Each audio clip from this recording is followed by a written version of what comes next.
confirm me once you're able to see my screen. Yeah, I can see it now.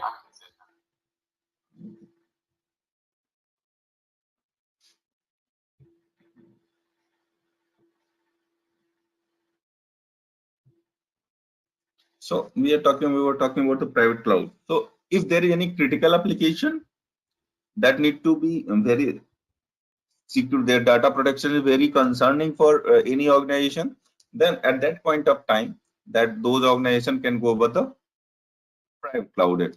Okay. Yeah. Then we come to the public cloud part. So where most of the organization use public cloud only, like we are using or AWS, Google, and other service provider available in the market. Then there is a community model cloud. So community cloud is means a group of organization, similar organization uses community cloud.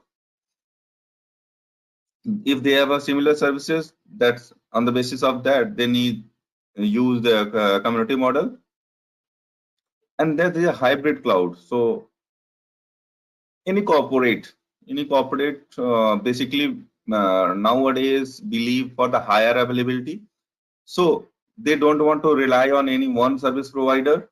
That is the reason they host their application on the multiple model, like might be private, public, and community, so that at any point of time their application will not go down, their business will not be get impacted.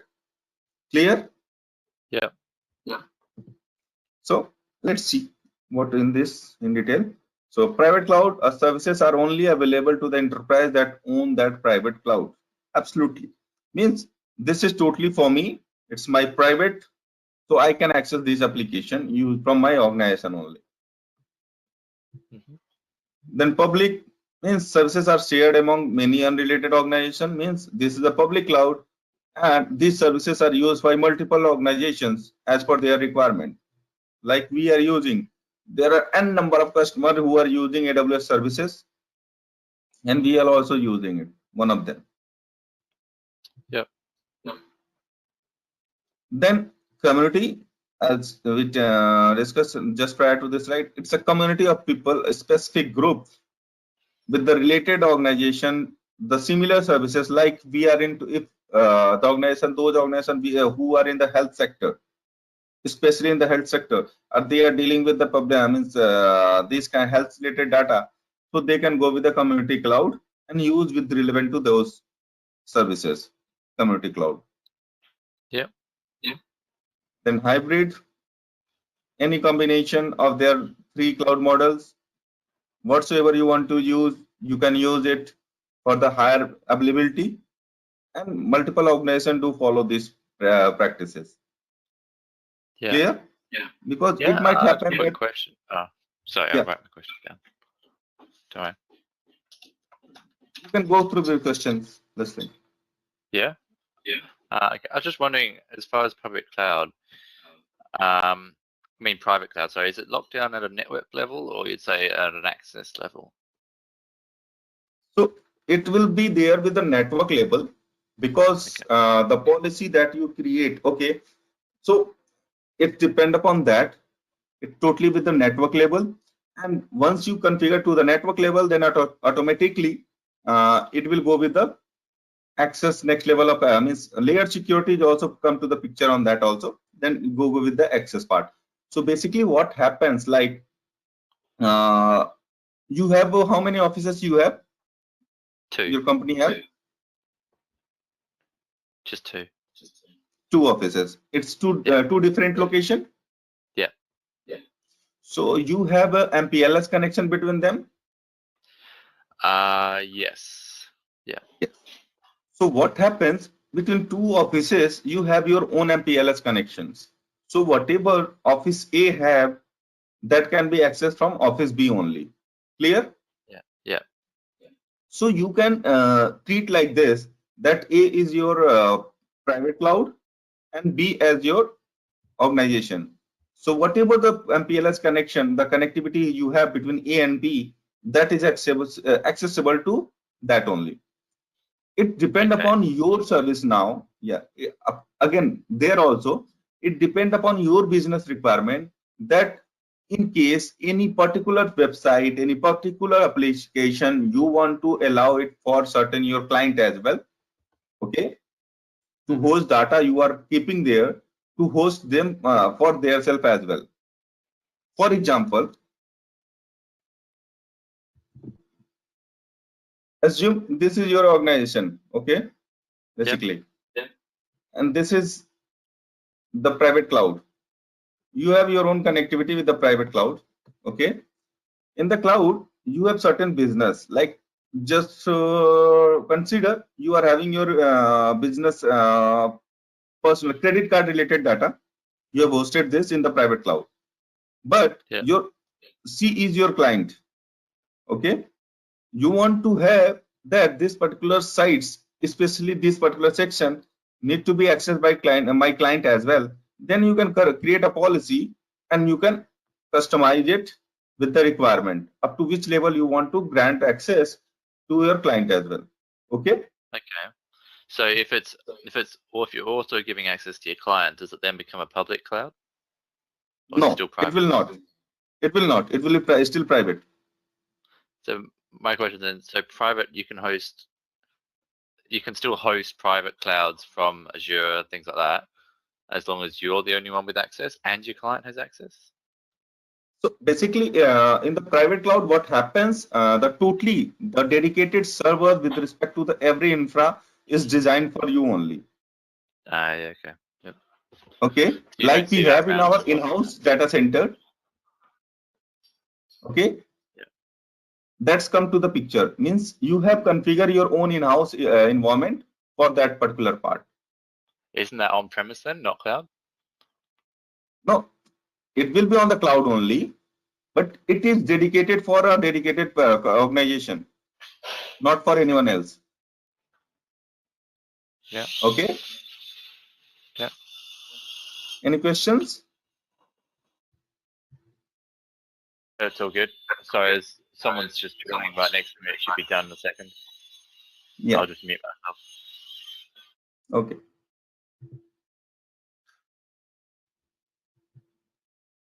So now come to the part that responsibility. We have talked about multiple cloud model, then deployment model. Now, who all are responsible for what all services? Clear? Yeah. So cloud service providers are responsible for the security of data center, data isolated between business, and network security within the data center. And the cloud consumers are responsible for security of direct user access to data, means basically the permission, and backup and restoration of data. Okay, these are the two things from the cloud means end customer part is required, whether what kind of access, which access, to whom you want to provide the access, you need to take care of that. And all the backups, when you need to take a backup, what should be backup schedule, what is the backup strategy, how you are backing up and restoring up, these come to your part. Okay, rest the majority of the things are taken care by the service provider. Along with this, if you are using infrastructure as a service, then in that it's come to your picture at well that you need to patch your application. Okay, you have to ensure the availability part as well, that how many clients, how many servers you have created in the HA part. Okay, so with the different models, the responsibility also gets changed. Clear? Yep.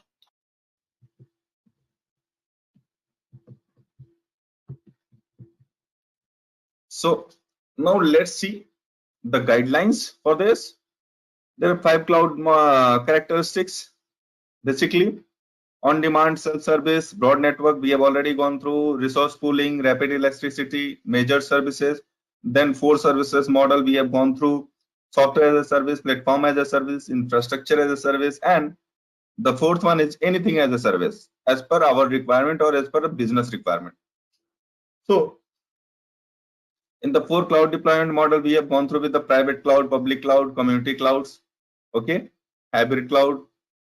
And the shared responsibility model, we have also discussed that who is taking care of what, who is responsibility of from the client end, what your responsibility, and from service provider part, what's your responsibility. Hope till here everything is clear. Any questions so far? No, that's all good. Okay, so now we will be moving to the next part, that is network cloud network, and storage sections. Let's see what we are going to cover in this. So in this, we will be discussing about software defined network, secure remote administration. Now, very important part, and very important from the exam perspective as well. So hope you are planning for the exam as well. Let's learn. Yes, yep. Yeah. So very important. This is SDN and remote administration. So what do you understand by SDN? Hope you have gone through, heard this word as earlier as well. No, I haven't actually. Okay. So did you have ever seen your physical network of any organization? Sorry, can you repeat that bit? It's a bit hard for me to hear. Hope you have seen your physical network of your organization. Yeah.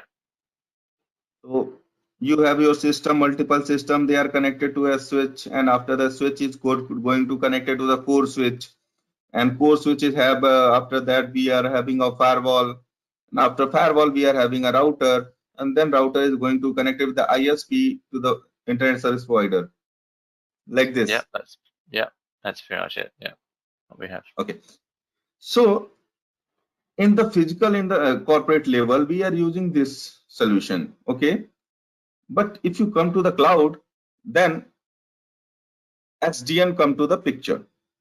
Okay, there is a huge difference between our in-house services like this or in the SDN part. How we will be discussing it later in the slides as well. So basically the major thing is that the level of security provided in the SDN is much higher, the availability part is much higher, the intelligence part is much better, the monitoring, security, alerting, and elasticity is much better. They are available in the SDN model rather than our in-house solutioning. Okay. Yeah. So SDN, more dynamic and flexible administration that have traditional network. Configuration of network devices such as router and switches is centrally defined. This reduces the workload of network administrator by eliminating administrator for each network device individually. Network devices may be geographically distributed but are centrally managed.